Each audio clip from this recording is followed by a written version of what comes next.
नमस्कार। Housewife story teller में आपका स्वागत है।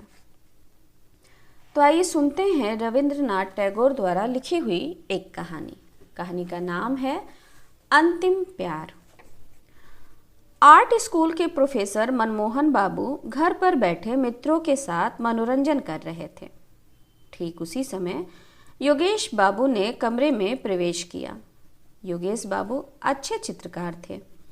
उन्होंने थोड़े समय पूर्व ही स्कूल छोड़ा था। उन्हें देखकर एक व्यक्ति ने कहा, योगेश बाबू, नरेंद्र क्या कहता है, आपने सुना कुछ? योगेश बाबू ने आराम कुर्सी पर बैठकर पहले तो लंबी सांस ली, फिर बोले, क्या कहता है? नरेंद्र कहता है बंग प्रांत में उसके जैसा कोई भी चित्रकार इस समय नहीं है। ठीक है, अभी कल का छोकरा है ना, हम लोग तो जैसे आज तक घास छिलते रहे हैं। झुंझलाकर योगेश बाबू ने कहा। जो लड़का बातें कर रहा था उसने कहा, केवल यही नहीं, नरेंद्र आपको भी सम्मान की दृष्टि से नहीं देखता। योगेश बाबू ने उपेक्षित भाव से कहा, क्यों, कोई अपराध? वह कहता है आप आदर्श का ध्यान रखकर चित्र नहीं बनाते। तो किस दृष्टिकोण से बनाता हूं? दृष्टिकोण रुपए के लिए। योगेश ने एक आंख बंद करके कहा, व्यर्थ। फिर आवेश में कान के पास से अपने अस्त व्यस्त बालों को ठीक कर बहुत देर तक मौन बैठा रहा। चीन का जो सबसे बड़ा चित्रकार हुआ है उसके बाल भी बहुत बड़े थे। यही कारण था कि योगेश ने भी स्वभाव के विरुद्ध सिर पर लंबे बाल रखे हुए थे। ये बाल उसके मुख पर बिल्कुल नहीं भाते थे, क्योंकि बचपन में एक बार चेचक के आक्रमण से उनके प्राण तो बच गए थे, किंतु मुख बहुत कुरूप हो गया था। एक तो श्याम वर्ण, दूसरे चेचक के दाग। चेहरा देखकर सहसा यही जान पड़ता था मानो किसी ने बंदूक में छर्रे भरकर लिबलिबी दबा दी हो। कमरे में जो लड़के बैठे थे योगेश बाबू को क्रोधित देखकर उसके सामने ही मुंह बंद करके हंस रहे थे। सहसा वह हंसी योगेश बाबू ने भी देख ली तो क्रोधित स्वर में बोले, तुम लोग हंस रहे हो, क्यों? एक लड़के ने चाटुकारिता से जल्दी जल्दी कहा, नहीं महाशय, आपको क्रोध आए और हम लोग हंसें, यह भला कभी संभव हो सकता है? ओह, मैं समझ गया, अब अधिक चातुर्य की आवश्यकता नहीं। क्या तुम लोग यह कहना चाहते हो कि अब तक तुम सब दांत निकालकर रो रहे थे? मैं ऐसा मूर्ख नहीं हूं। यह कहकर उन्होंने आंखें बंद कर लीं। लड़कों ने किसी प्रकार हंसी रोक कर कहा, चलिए यूं ही सही, हम हंसते ही थे और रोते भी क्यों? हम नरेंद्र के पागलपन को सोचकर हंसते थे। वह देखो, मास्टर साहब के साथ नरेंद्र भी आ रहा है। मास्टर साहब के साथ साथ नरेंद्र भी कमरे में आ गया। योगेश ने एक बार नरेंद्र की ओर वक्र दृष्टि से देखकर मनमोहन बाबू से कहा, महाशय, नरेंद्र मेरे विषय में क्या कहता है? मनमोहन बाबू जानते थे कि उन दोनों की लगती है। दो पाषाण जब परस्पर टकराते हैं तो अग्नि उत्पन्न हो जाती है। अतएव वे बात को संभालते मुस्कुराते हुए बोले, योगेश बाबू, नरेंद्र क्या कहता है? नरेंद्र कहता है कि मैं रुपए के दृष्टिकोण से चित्र बनाता हूं, मेरा कोई आदर्श नहीं है। मनमोहन बाबू ने पूछा, क्यों नरेंद्र? नरेंद्र मौन खड़ा था। अब किसी प्रकार आगे आकर बोला, हाँ, कहता हूं, मेरी यही सम्मति है। योगेश बाबू ने मुंह बनाकर कहा, आए बड़े सम्मति देने वाले, छोटे मुंह बड़ी बात, अभी कल का छोकरा और इतनी बड़ी बड़ी बातें। मोहन बाबू ने कहा, योगेश बाबू, जाने दीजिए, नरेंद्र भी बच्चा है और बात भी साधारण है, इस पर वाद विवाद की क्या आवश्यकता है? योगेश बाबू उसी तरह आवेश में बोले, बच्चा है? नरेंद्र बच्चा है? जिसके मुंह पर इतनी बड़ी बड़ी मूछें हो, वह यदि बच्चा है तो बूढ़ा क्या होगा? मनमोहन बाबू, आप क्या कहते हैं? एक विद्यार्थी ने कहा, महाशय, अभी जरा देर पहले तो आपने उसे कल का छोकरा बताया था। योगेश बाबू का मुख क्रोध से लाल हो गया। बोले, कब कहा था? अभी इससे जरा देर पहले। झूठ, बिल्कुल झूठ। जिसकी इतनी बड़ी बड़ी मूछें हैं उसे छोकरा कहूं? असंभव है। क्या तुम लोग यह कहना चाहते हो कि मैं बिल्कुल मूर्ख हूं? सब लड़के एक स्वर में बोले, नहीं महाशय, ऐसी बात हम भूल कर भी अपनी जिह्वा पर नहीं ला सकते। मनमोहन बाबू किसी प्रकार हंसी रोक कर बोले, चुप चुप, गोलमाल ना करो। योगेश बाबू ने कहा, हाँ नरेंद्र, तुम यह कहते हो कि बंग प्रांत में तुम्हारी टक्कर का कोई चित्रकार नहीं है। नरेंद्र ने कहा, आपने कैसे जाना? तुम्हारे मित्रों ने कहा। मैं यह नहीं कहता। तब भी इतना अवश्य कहूंगा कि मेरी तरह मन लगाकर बंगाल में कोई चित्र नहीं बनाता। इसका प्रमाण? नरेंद्र ने आवेशमय स्वर में कहा, प्रमाण की क्या आवश्यकता है? मेरा अपना यही विचार है। तुम्हारा विचार असत्य है। नरेंद्र बहुत कम बोलने वाला व्यक्ति था। उसने कोई उत्तर नहीं दिया। मनमोहन बाबू ने इस अप्रिय वार्तालाप को बंद करने के लिए कहा, नरेंद्र, इस बार प्रदर्शनी के लिए तुम चित्र बनाओगे ना? नरेंद्र ने कहा, विचार तो है। देखूंगा तुम्हारा चित्र कैसा रहता है। नरेंद्र ने श्रद्धा भाव से उनकी पग धूली लेकर कहा, जिसके गुरु आप हैं उसे क्या चिंता, देखना सर्वोत्तम रहेगा। योगेश बाबू ने कहा, राम से पहले रामायण, पहले चित्र बनाओ फिर कहना। नरेंद्र ने मुंह फेरकर योगेश बाबू की ओर देखा, कहा कुछ भी नहीं, किंतु मौन भाव और उपेक्षा ने बातों से कहीं अधिक योगेश के हृदय को ठेस पहुंचाई। मनमोहन बाबू ने कहा, योगेश बाबू, चाहे आप कुछ भी कहें, मगर नरेंद्र को अपनी आत्मिक शक्ति पर बहुत विश्वास है। मैं दृढ़ निश्चय से कह सकता हूं कि यह भविष्य में एक बड़ा चित्रकार होगा। नरेंद्र धीरे धीरे कमरे से बाहर चला गया। एक विद्यार्थी ने कहा, प्रोफेसर साहब, नरेंद्र में किसी सीमा तक विक्षिप्तता की झलक दिखाई देती है। मनमोहन बाबू ने कहा, हाँ, मैं भी मानता हूँ। जो व्यक्ति अपने घाव अच्छी तरह प्रकट करने में सफल हो जाता है उसे सर्वसाधारण किसी सीमा तक विक्षिप्त समझते हैं। चित्र में एक विशेष प्रकार का आकर्षण तथा मोहकता उत्पन्न करने की उसमें असाधारण योग्यता है।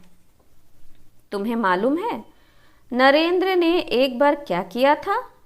मैंने देखा कि नरेंद्र के बाएं हाथ की उंगली से खून का फव्वारा छूट रहा है और वह बिना किसी कष्ट के बैठा चित्र बना रहा है। मैं तो देखकर चकित रह गया। मेरे मालूम करने पर उसने उत्तर दिया कि उंगली काट कर देख रहा था कि खून का वास्तविक रंग क्या है। अजीब व्यक्ति है। तुम लोग इसे पागलपन कह सकते हो, किंतु इसी पागलपन के कारण ही वह एक दिन अमर कलाकार कहलाएगा। योगेश बाबू आंखें बंद करके सोचने लगे, जैसा गुरु वैसा चेला, दोनों पागल हैं। नरेंद्र सोचते सोचते मकान की ओर चला। मार्ग में भीड़ भाड़ थी, कितनी ही गाड़ियां चली जा रही थीं, किंतु इन बातों की ओर उसका ध्यान नहीं था। उसे क्या चिंता थी, संभवतः इसका भी उसको पता न था। वह थोड़े समय के भीतर ही बहुत बड़ा चित्रकार हो गया। इस थोड़े से समय में वह इतना सुप्रसिद्ध और सर्वप्रिय हो गया था कि उसके ईर्ष्यालु मित्रों को अच्छा न लगा। इन्हीं ईर्ष्याली मित्रों में से एक थे योगेश बाबू। नरेंद्र में एक विशेष योग्यता और उसकी तुलिका में एक असाधारण शक्ति है। योगेश बाबू इसे दिल ही दिल में खूब समझते थे, परंतु ऊपर से उसे मानने के लिए तैयार न थे। इस थोड़े से समय में ही उसका इतनी प्रसिद्धि प्राप्त करने का एक विशेष कारण भी था। वह यह कि नरेंद्र जिस चित्र को भी बनाता था अपनी सारी योग्यता उसमें लगा देता था। उसकी दृष्टि केवल चित्र पर रहती थी। पैसे की ओर भूल कर भी उसका ध्यान नहीं जाता था। उसके हृदय की महत्वाकांक्षा थी कि चित्र बहुत ही सुंदर हो, उसमें अपने ढंग की विशेष विलक्षणता हो। मूल्य चाहे कम मिले या अधिक, वह अपने विचार और भावनाओं की मधुर रूपरेखाएं अपने चित्र में देखता था। वह जिस समय चित्र चित्रित करने बैठता तो चारों ओर फैली हुई असीम प्रकृति और उसकी सारी रूपरेखाएं हृदय पट से गुम्फित कर देता। इतना ही नहीं, वह अपने अस्तित्व से भी विस्मृत हो जाता। वह उस समय पागलों की भांति दिखाई पड़ता और अपने प्राण तक उत्सर्ग कर देने से भी उस समय संभवतः उसे संकोच न होता। यह दशा उस समय की एकाग्रता की होती। वास्तव में इसी कारण उसे यह सम्मान प्राप्त हुआ। उसके स्वभाव में सादगी थी। वह जो बात सादगी से कहता, लोग उसे अभिमान और प्रदर्शनी से लदी हुई समझते। उसके सामने कोई कुछ न कहता, परंतु पीछे पीछे लोग उसकी बुराई करने से ना चूकते। सबके सब नरेंद्र को संज्ञाहीन सा पाते। वह किसी बात को कान लगाकर ना सुनता। कोई पूछता कुछ और वह उत्तर कुछ और ही देता। वह सर्वदा ऐसा प्रतीत होता जैसे अभी अभी स्वप्न देख रहा था और किसी ने सहसा उसे जगा दिया हो। उसने विवाह किया और एक लड़का भी उत्पन्न हुआ। पत्नी बहुत सुंदर थी, परंतु नरेंद्र को गृहस्थ जीवन में किसी प्रकार का आकर्षण ना था। तब भी उसका हृदय प्रेम का अथाह सागर था। वह हर समय इसी धुन में रहता था कि चित्रकला में प्रसिद्धि प्राप्त करे। यही कारण था कि लोग उसे पागल समझते थे। किसी हल्की वस्तु को यदि पानी में जबरदस्ती डुबो दो तो वह किसी प्रकार भी ना डूबेगी, वरन ऊपर तैरती रहेगी। ठीक यही दशा उन लोगों की होती है जो अपनी धुन के पक्के होते हैं। वे सांसारिक सुख दुख में किसी प्रकार डूबना नहीं चाहते। उनका हृदय हर समय कार्य की पूर्ति में संलग्न रहता है। नरेंद्र सोचते सोचते अपने मकान के सामने आकर खड़ा हुआ। उसने देखा कि द्वार के समीप उसका 4 साल का बच्चा मुंह में उंगली डाले किसी गहरी चिंता में खड़ा है। पिता को देखते ही बच्चा दौड़ता हुआ आया और दोनों हाथों से नरेंद्र को पकड़कर बोला, बाबूजी। नरेंद्र ने बोला, हाँ बेटा। बच्चे ने पिता का हाथ पकड़ लिया और खींचते हुए कहा, बाबूजी देखो, हमने एक मेढक मारा है जो लंगड़ा हो गया है। नरेंद्र ने बच्चे को गोद में उठाकर कहा, तो मैं क्या करूं? तू बड़ा पाजी है। बच्चे ने कहा, वह घर नहीं जा सकता, लंगड़ा हो गया है। कैसे जाएगा? चलो उसे गोद में उठाकर घर पहुंचा दो। नरेंद्र ने बच्चे को गोद में उठा लिया और हंसते हंसते घर ले गया।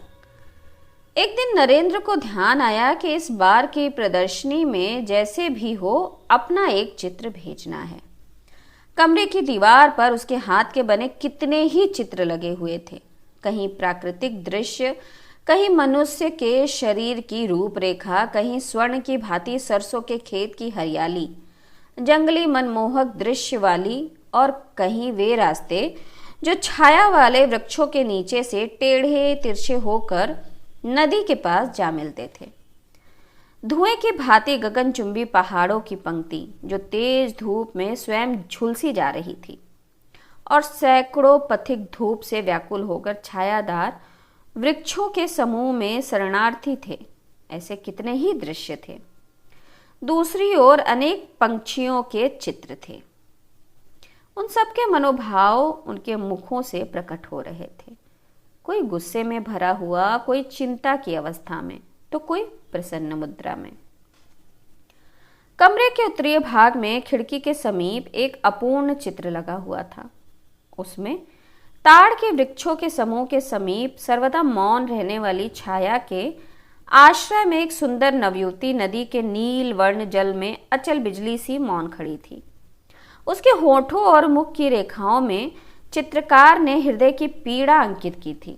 ऐसा प्रतीत होता था मानो चित्र बोलना चाहता है, किंतु यौवन अभी उसके शरीर में पूरी तरह प्रस्फुटित नहीं हुआ है। इन सब चित्रों में चित्रकार के इतने दिनों की आशा निराशा दोनों मिश्रित थी, परंतु आज उन चित्रों की रेखाओं और रंगों ने उसे अपनी ओर आकर्षित ना किया। उसके हृदय में बार बार यही विचार आने लगे कि इतने दिनों तक उसने केवल बच्चों का खेल किया है, केवल कागज के टुकड़ों पर रंग पोता है। इतने दिनों से उसने जो कुछ रेखाएं कागज पर खींची थी वे सब उसके हृदय को अपनी ओर आकर्षित ना कर सकी, क्योंकि उसके विचार पहले की अपेक्षा बहुत उच्च थे। उच्च ही नहीं बल्कि बहुत उच्चतम होकर चील की भांति आकाश में मंडरा रहे थे। यदि वर्षा ऋतु का सुहावना दिन हो तो क्या कोई शक्ति उसे रोक सकती थी? उस समय आवेश में आकर उड़ने की उत्सुकता में असीमित दिशाओं में उड़ जाता, एक बार भी मुड़कर नहीं देखता। अपनी पहली अवस्था पर किसी प्रकार भी वह संतुष्ट नहीं था। नरेंद्र के हृदय में रह रहकर यही विचार आने लगा। भावना और लालसा की झड़ी सी लग गई। नरेंद्र ने निश्चय कर लिया कि इस बार वह ऐसा चित्र बनाएगा जिससे उसका नाम अमर हो जाए। वह इस वास्तविकता को सबके दिलों में बैठा देना चाहता था कि उसकी अनुभूति बचपन की अनुभूति नहीं है। मेज पर सिर रखकर नरेंद्र विचारों का ताना बाना बुनने लगा। वह क्या बनाएगा, किस विषय पर बनाएगा? भावनाओं के कितने ही पूर्ण और अपूर्ण चित्र उसकी आंखों के सामने से सिनेमा के चित्र की भांति चले गए, परंतु किसी ने भी दम भर के लिए उसके ध्यान को अपनी ओर आकर्षित नहीं किया। सोचते सोचते संध्या के अंधियारे में शंख की मधुर ध्वनि ने उसे मस्त कर देने वाला गाना सुनाया। इस स्वर लहरी से नरेंद्र चौंक कर उठ खड़ा हुआ। फिर उसी अंधकार में वह चिंतन मुद्रा में कमरे के अंदर पागलों की भांति टहलने लगा। सब व्यर्थ। बहुत प्रयत्न करने के पश्चात भी कोई विचार ना सूझा। रात बहुत जा चुकी थी। अमावस्या की अंधेरी रात में आकाश परलोक की भांति धुंधला प्रतीत होता था। नरेंद्र कुछ खोया खोया पागलों की भांति उसी ओर ताकता रहा। बाहर से रसोइये ने द्वार खटखटाकर कहा, बाबूजी। चौंक कर नरेंद्र ने पूछा, कौन है? बाबूजी, भोजन तैयार है, चलिए। नरेंद्र ने झुंझलाते हुए कटु स्वर में कहा, मुझे तंग ना करो, जाओ, मैं इस समय ना खाऊंगा। कुछ थोड़ा सा, मैं कहता हूं बिल्कुल नहीं। निराश मन रसोइया भारी कदमों से लौट आया। नरेंद्र ने खुद को चिंतन सागर में डुबो दिया। दुनिया में जिसको ख्याति प्राप्त करने का व्यसन लग गया हो उसे चैन कहाँ। एक सप्ताह बीत गया। इस सप्ताह में नरेंद्र ने घर से बाहर कदम ना निकाला। घर में बैठा सोचता रहता, किसी न किसी मंत्र से तो साधना की देवी अपनी कला दिखाएगी ही।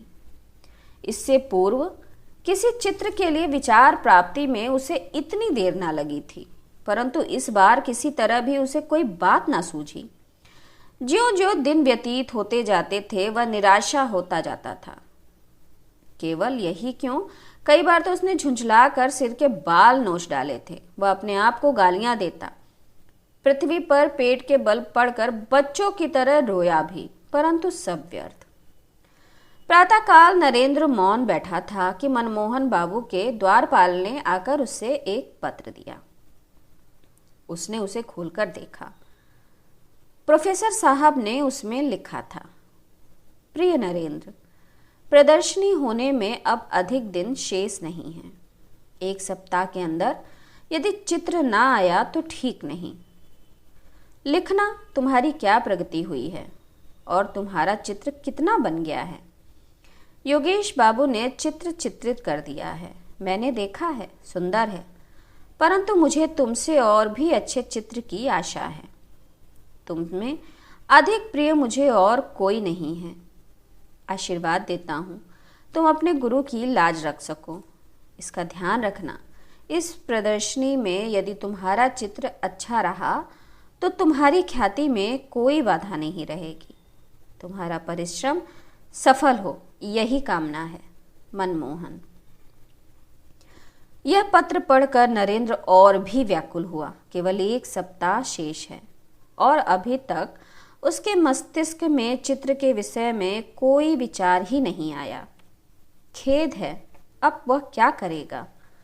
उसे अपने आत्मबल पर बहुत विश्वास था, पर उस समय वह विश्वास भी जाता रहा। इसी तुच्छ शक्ति पर वह 10 व्यक्तियों में सिर उठाए फिरता रहा। उसने सोचा था अमर कलाकार बन जाऊंगा, परंतु वाह रे दुर्भाग्य, अपनी अयोग्यता पर नरेंद्र की आंखों में आंसू भर आए। रोगी की रात जैसे आंखों में निकल जाती है, उसकी वह रात वैसे ही समाप्त हुई। नरेंद्र को इसका तनिक भी पता न चला। उधर वह कई दिनों से चित्रशाला में ही सोया था। नरेंद्र के मुख पर जागरण के चिन्ह थे। उसकी पत्नी दौड़ी दौड़ी आई और शीघ्रता से उसका हाथ पकड़कर बोली, अजी बच्चे को क्या हो गया है, आकर देखो तो। नरेंद्र ने पूछा, क्या हुआ? पत्नी लीला हाँफते हुए बोली, शायद हैजा, इस प्रकार खड़े ना रहो, बच्चा बिल्कुल अचेत पड़ा है। नरेंद्र बहुत अनमने मन से शयन कक्ष में प्रविष्ट हुआ। बच्चा बिस्तर से लगा पड़ा था। पलंग के चारों ओर उस भयानक रोग के चिन्ह दृष्टिगोचर हो रहे थे। लाल रंग 2 घड़ी में ही पीला हो गया था। सहसा देखने से यही ज्ञात होता था जैसे बच्चा जीवित नहीं है, केवल उसके वक्ष के समीप कोई वस्तु धक धक कर रही थी और इस क्रिया से ही जीवन के कुछ चिन्ह दृष्टिगोचर होते थे। वह बच्चे के सिरहाने सिर झुकाकर खड़ा हो गया। लीला ने कहा, इस तरह खड़े ना रहो, जाओ डॉक्टर को बुला कर लाओ। माँ की आवाज सुनकर बच्चे ने आंखें खोली। भर्राई हुई आवाज में बोला, माँ, ओ माँ, मेरे लाल, मेरी पूंजी, क्या कह रहा है? यह कहते कहते लीला ने दोनों हाथों से बच्चे को गोद से चिपटा लिया। माँ के वक्ष पर सिर रखकर बच्चा फिर पड़ा रहा। नरेंद्र के नेत्र सजल हो गए। वह बच्चे की ओर देखता रहा। लीला ने शिकायती स्वर में कहा, अभी तक डॉक्टर को बुलाने नहीं गए? नरेंद्र ने दबी आवाज में कहा, डॉक्टर? पति का अस्वाभाविक सुर सुनकर लीला ने चकित होते हुए कहा, किस सोच में डूबे हुए हो? कुछ नहीं। तो शीघ्र जाओ और डॉक्टर को बुला कर लाओ। अभी जाता हूं। नरेंद्र घर से बाहर निकला। घर का द्वार बंद हुआ तो लीला ने आश्चर्यचकित होकर सुना कि उसके पति ने बाहर से द्वार की जंजीर खींच ली और वह सोचती रही, ये क्या? नरेंद्र चित्रशाला में प्रविष्ट होकर एक कुर्सी पर बैठ गया। दोनों हाथों से मुंह ढांप कर सोचने लगा। उसकी दशा देखकर ऐसा लगता था कि वह किसी तीव्र आत्मिक पीड़ा से पीड़ित है। चारों ओर गहरे सूनेपन का राज्य था। केवल दीवार पर लगी हुई घड़ी कभी न थकने वाली गति से टिक टिक कर रही थी और नरेंद्र के सीने के अंदर उसका हृदय मानो उत्तर देता हुआ कह रहा था, धक धक। संभवतः उसके भयानक संकल्पों से परिचित होकर घड़ी और उसका हृदय परस्पर कानाफूसी कर रहे थे। सहसा नरेंद्र उठ खड़ा हुआ और संज्ञाहीन अवस्था में कहने लगा, क्या करूं? ऐसा आदर्श फिर ना मिलेगा, परंतु वह तो मेरा पुत्र है। वह कुछ कहते कहते रुक गया और मौन होकर सोचने लगा। सहसा मकान के अंदर से सनसनाते हुए बाढ़ की भांति हाय की हृदय बेधक आवाज उसके कानों में पहुंची, मेरे लाल तू कहाँ गया? जिस प्रकार चिल्ला टूट जाने से कमान सीधी हो जाती है, चिंता और व्याकुलता से नरेंद्र ठीक उसी तरह सीधा खड़ा हो गया। उसके मुख पर लाली का चिन्ह तक ना था। फिर कान लगाकर उसने आवाज सुनी। वह समझ गया कि बच्चा चल बसा। वह मन ही मन बोला, भगवान तुम साक्षी हो, मेरा कोई अपराध नहीं। इसके बाद वह अपने सिर के बालों को मुट्ठी में लेकर सोचने लगा। मनुष्य जैसे कुछ समय पश्चात ही निद्रा से चौंक उठता है, उसी प्रकार चौंक कर जल्दी जल्दी मेज पर से कागज, तुलिका और रंग आदि लेकर वह कमरे से बाहर निकल गया। शयन कक्ष के सामने एक खिड़की के समीप आकर वह अचकचा कर खड़ा हो गया। कुछ सुनाई देता है क्या? नहीं, सब खामोश हैं। उस खिड़की से कमरे का आंतरिक भाग दिखाई पड़ रहा था। झांक कर भय से थरथर कांपते हुए उसने देखा तो उसके सारे शरीर में कांटे से चुभ गए। बिस्तर उलट पुलट हो रहा था। पुत्र से रिक्त गोद किए माँ वहीं पड़ी तड़प रही थी। इसके बाद माँ कमरे में पृथ्वी पर लौटते हुए बच्चे के मृत शरीर को दोनों हाथों से वक्षस्थल के साथ चिपटाए, बाल बिखरे, नेत्र विस्फारित किए बच्चे के निर्जीव होठों को बार बार चूम रही थी। नरेंद्र की दोनों आंखों में जैसे किसी ने 2 सलाखें चुभो दी हों। उसने होंठ चबाकर कठिनता से स्वयं को संभाला और इसके साथ ही कागज पर पहली रेखा खींची। उसके सामने कमरे के अंदर वही भयानक दृश्य उपस्थित था। संभवतः संसार के किसी अन्य चित्रकार ने ऐसा दृश्य सम्मुख रखकर तुलिका ना उठाई होगी। नरेंद्र के शरीर में देखने में कोई गति ना थी, परंतु उसके हृदय में कितनी वेदना थी उसे कौन समझ सकता है। वह तो पिता था। नरेंद्र जल्दी जल्दी चित्र बनाने लगा। जीवन भर चित्र बनाने में इतनी जल्दी उसने कभी नहीं की। उसकी उंगलियां किसी अज्ञात स्रोत से अपूर्व शक्ति प्राप्त कर चुकी थीं। रूपरेखा बनाते हुए उसने सुना, बेटा ओ बेटा, बात करो, जरा एक बार तुम देखो तो। नरेंद्र ने अस्फुट स्वर में कहा, उफ, यह असहनीय है। उसके हाथ से तुलिका छूटकर पृथ्वी पर गिर पड़ी, किंतु उसी समय तुलिका उठाकर वह पुनः चित्र बनाने लगा। रह रहकर लीला का करुण क्रंदन कानों में पहुंचकर हृदय को छेड़ता और रक्त की गति को मंद कर देता, तो उसके हाथ से स्थिर होकर तुलिका की गति को रोक देता। इसी प्रकार पल पल बीतने लगा। मुख्य द्वार से अंदर आने के लिए नौकरों ने शोर मचाना शुरू कर दिया था, परंतु नरेंद्र मानो इस समय विश्व और विश्वव्यापी कोलाहल से बहरा हो चुका था। वह कुछ भी ना सुन सका। इस समय वह एक बार कमरे की ओर देखता और फिर चित्र की ओर, बस रंग में तुलिका डुबोता और फिर कागज पर चला देता। वह पिता था, परंतु कमरे के अंदर पत्नी के हृदय से लिपटे हुए मृत बच्चे की याद भी वह धीरे धीरे भूलता जा रहा था। सहसा लीला ने उसे देख लिया। दौड़ती हुई खिड़की के समीप आकर दुखित स्वर में बोली, क्या डॉक्टर को बुलाया? जरा एक बार आकर देख तो लेते कि मेरा लाल जीवित है या नहीं। ये क्या चित्र बना रहे हो? नरेंद्र ने चौंक कर लीला की ओर देखा। वह लड़खड़ा कर गिर रही थी। बाहर से द्वार खटखटाने और बार बार चिल्लाने पर भी जब कपाट ना खुले तो रसोइया और नौकर दोनों डर गए। वे अपना काम समाप्त करके प्रायः संध्या समय घर चले जाते थे और प्रातः काल काम करने आ जाते थे। प्रतिदिन लीला या नरेंद्र दोनों में से कोई ना कोई द्वार खोल देता था। आज चिल्लाने खटखटाने पर भी द्वार ना खुला। इधर रह रहकर लीला की क्रंदन ध्वनि भी कानों में आ रही थी। उन लोगों ने मोहल्ले के कुछ व्यक्तियों को बुलाया। अंत में सबने सलाह करके द्वार तोड़ डाला और आश्चर्यचकित होकर मकान में घुसे। जीने से चढ़कर देखा कि दीवार का सहारा लिए दोनों हाथ जंघाओं पर रखे नरेंद्र सिर नीचा किए हुए बैठा है। उनके पैरों की आहट से नरेंद्र ने चौंक कर मुंह उठाया। उसके नेत्र रक्त की भांति लाल थे। थोड़ी देर पश्चात वह ठहाका मारकर हंसने लगा और सामने लगे चित्र की ओर उंगली दिखाकर बोल उठा, डॉक्टर, डॉक्टर, मैं अमर हो गया। दिन बीतते गए। प्रदर्शनी आरंभ हो गई। प्रदर्शनी में देखने की कितनी ही वस्तुएं थीं, परंतु दर्शक एक ही चित्र पर झुके पड़े थे।